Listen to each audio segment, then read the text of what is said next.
Department in California is taking an unusual approach to catch porn pirates red-handed. Porch pirates, yes. Oh, pardon me. After hearing his fellow hosts explain how astronauts on the International Space Station had successfully grown food in space for the first time, this guy jumped in with a joke that felt like he'd been waiting his entire life to deliver. Love it. Agriculture that's out of this world. Gotta say, it seems like a better idea than eating food grown on Uranus. Let's take a look at the game of the night. These reporters were covering one of the most expensive fantasy bras ever, valued at a record $3 million. That's when the male anchor completely went wild with his off-the-cuff thoughts, and it was just too much for his female colleague to handle. For most guys, a fantasy bra is one they can actually unhook. Trust me, I wouldn't know. The haunted tour through Hampton Roads continues. You can't say something like that and expect me to read what's on the TV screen. There couldn't have been more perfect timing than this. Just as a reporter was talking about fans getting a close look at their team's trophy, a very striking cheerleader stepped into the shot and completely shifted the focus in the most awkwardly funny way. Dallas Mavericks championship trophy was also on display this morning for fans to get an up-close look at just the trophy. Sometimes you just run with your thoughts without thinking twice. And well, so did this guy alongside a weather girl when he tried using a word from the previous segment. The only trouble was, he didn't actually know what the word meant, and the whole moment quickly turned a little awkward. It's time now for a full look at your forecast with Astrid. Maybe we can canoodle before you get into it about, We're not going to be canoodling. What? Oh, I thought canoodle meant chat. This morning is already known for getting a little cheeky with its on-air banter, especially with Holly Willoughby and Philip Schofield. But this moment took things up a notch when the duo started messing around with a rather awkward dumbbell, and Holly's muscle memory kicked in at just the wrong time. Hold it 6 inches away from your face at all times to avoid injury. Oh, okay, that's about 6 inches. I'm sorry, but someone's being very rude. Most sports segments end with some motivation and a handshake. This one ended with Justin receiving both a tactical briefing and the most protective father warning in sports history. He's the real deal. So, what's up, Mike? Just remember, Justin, keep your hand on the ball and off my daughter. They say kids have a one-track mind for sweets, but the moment a Hawks dancer walked over to give him some candy, this boy discovered there are sweeter things in life. This reporter thought she was being slick, even trying to make things awkward for the superbad star McLovin by bringing up his mom during his adult scenes. But it only took one quick comeback from him to flip the whole vibe. She sat in during when you was filming that sex scene for Superbad. Yeah, that's not normal. Moms don't sit in on their kids I having don't sex. think so. Come on, you've seen your daughter have sex. Hey, my daughter has not. This guy really wanted to speedrun his childhood so badly that he absolutely crushed his test, just so he could treat it like a stepping stone toward his even bigger and cheekier goals. You got good marks, and you wanted hand lotion? I guess because it's cold, right? Yeah. Okay, there you go. Let's make sure our hands stay moisturized. The stuff of nightmares really came true for someone who found a snake in their toilet sink, but even through all that chaos, this news reporter couldn't resist making an awkward joke that completely broke the whole news segment. I don't know about you guys, but my sphincter just actually tightened. Asking a girl her favorite flowers and getting panties as a reply would catch any guy completely off guard. This guy had a similar moment when his co-anchor started talking about flowers, while his thoughts wandered somewhere entirely different. Well, I won't be talking to the rose expert anymore. I know.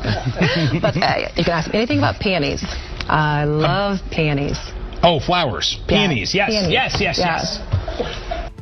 Ansley Watson was about to show viewers something delicious, but before she even got to the food, her co-anchor had already dropped the most unintentional blooper, leaving her completely red-faced. And Ansley Watson is there to tell us and taste us. Not taste us. That'd be weird if you tasted us, Ansley. Just do the me. This segment was all about politicians saying the wrong thing at the worst time, but in a perfect twist, the host herself ended up dropping a hilariously inappropriate flub she definitely didn't see coming. Sam Maiden joins us now. Sam, how often do pollies say the wrong thing? Beg your pardon? This female reporter made just a tiny slip-up, but her male colleague decided to take it way too far, almost spilling the beans on their on-air relationship. Good morning. It is Thursday, March 13th. You are Marcia. I am. I almost jumped you there. Sorry about that. That's okay. You can jump me anytime. Not that way. Not that way. You know what I meant. You wouldn't expect a news segment to veer into anything cheeky, but the moment this reporter spotted a cosplayer, she went completely off script, letting her unfiltered thoughts take over. Take it away. Camille, I feel like you would look very good in this. I really think you could pull it off. Twitter might feel a little awkward under its new name now, but back then, one reporter managed to make it even more ridiculous by spelling it in the most hilariously wrong way possible. Last week, Twitter said guidelines were being updated due to confusion. The company says any users who tweets content. After watching reporter Sylvia Jeffries bite into a worm on camera, Today Show host Lisa Wilkinson somehow topped the grimness even further by asking the one question nobody on that studio expected to hear on live television. Oh dear, so did you swallow? Did you? Or did you spit it out? I swallowed the worm. And it was done. Very good. What began as a routine news segment quickly spiraled into a sharp exchange of wit, especially after he mangled the comedian's name into something unintentionally inappropriate, giving her the perfect opening to fire back with some ruthless comebacks. We're joined now by the Oracle on Everything, Kitty Flanagan. Now, Kitty, should I be worried about my job? Well, if you keep calling me Clitty, you should, yeah. But, you know. News reporter Carrie was doing a perfectly routine segment on a fitness tracker when one missing letter turned a simple tech review into what might be the most accidentally scandalous product endorsement in broadcast history. But the Versa also offers a Fit Bitch coat. Oh, oops. Fit Bitch. I mean, again, I said it again. Oh my gosh. Fit Bit coat. You wouldn't want to be on the receiving end of Tyson's wrath, but this reporter really pushed his luck when he started getting a little too edgy with his questions, to the point where Tyson completely lost patience and the moment instantly went off the rails. We know you're a convicted rapist. This could hurt his campaign. How would you respond to that? So interesting that you come across like a nice guy, but you're really a piece of shit. Hey, with that comment. Come on. No, that was a piece of fuck you. That was a piece of shit. We're gonna wrap up this interview. Thank you for coming in. Fuck you. The last thing you'd expect to find humor in is a news segment, but with Today News anchors, things quickly take a hilarious turn. And when one of the male reporters had to take a bite of a bun made by his female colleague, he couldn't resist slipping in a cheeky remark. You know, these hot cross buns? Yes. I just had a bite of Georgie's bun, and let me tell you... What? Yes, Carl. Just keep talking. It's got a dirty line in here. I know. And Just I don't keep like talking. it. A Ron Burgundy moment really happened after this guy encountered a slight mismatch of words on screen and quickly ran with it, giving us this comedy gold that'll live on forever. Check your panties. About 175,000 rice.